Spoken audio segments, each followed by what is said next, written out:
سید سادات مایکتون باز کنه برادر عزیز. سید بفرما. سید سادات علیکم السلام. از کجا زنگ زدید سید سادات؟ ما از لندن هستم آقا صاحب، قربان جدت شم ان شاء الله. دیگه ما خیلی وقت چی میگردم پشت خودتان. فقط دو دانه سوال دارم.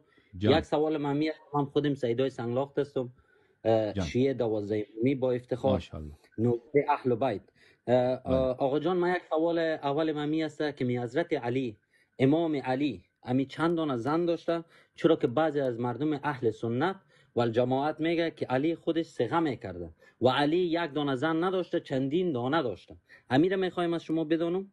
و یک سوال دیگه که بسیار مهمتره، خود من سواد ندارم که زیاد معلومات کنم و خواستم از خود زبان مبارک شما بشنوم. آیا امام زمان عجل الله فرجه الشریف آیا از او نسل باقی مونده، یعنی اولاد داره نداره؟ امیر اگر لطف کنین برای من جواب بدین. در روایات داریم که امام عصر علیه السلام اولاد نداره. خب اولاد نداره. بله. در روایات این آمده. این از این. اما امام علی علیه السلام چند تا زن داشته؟ اینا ما دقیق نمیدانیم که ایشان چند تا عدد زنش چند تا بوده. بله. و این که در هیچ روایتی نیست که ایشان مثلا صیغه کرده، ازدواج موقت کرده باشه. اگر کرده باشه جایزه در قرآن موجوده. در روایتی ما نداریم که ایشان این کار را میکنه. در چه روایت شیعه چه روایت مخالفین که ایشان این کار را انجام داده. اگر انجام هم داده بهترین کار را کرده، ثواب زیادی داره. در روایت ما داریم که رسول خدا صلی الله علیه و آله و سلم صیغه کرده.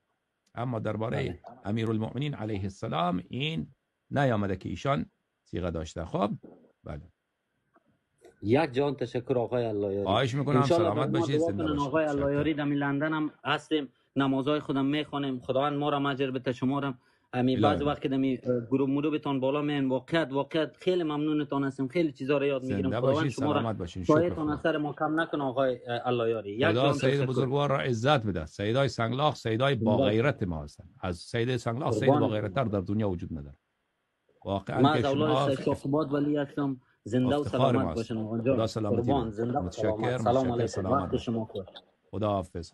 بفرمایید. خدا حافظ. سلام.